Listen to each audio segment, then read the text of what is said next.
Ang sarap naman, weekday, tapos magbabakasyon ka kahit kailan mo gusto.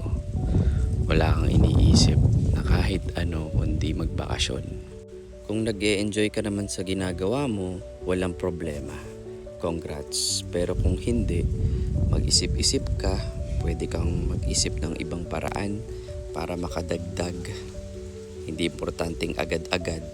Importante lang everyday may ginagawa ka para makuha mo yung financial freedom at yung time freedom na gusto mo. Wala namang masamang mangarap. Kumbaga, libre na nga mangarap. Pero kahit papano, kailangan everyday may ginagawa ka.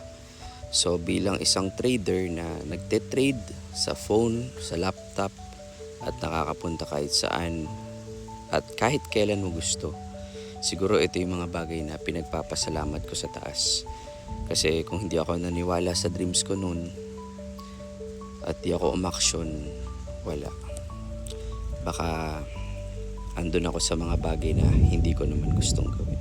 So I pray na ikaw din sa susunod ma-achieve mo rin yung mga ganitong bagay. Yun lang, God bless.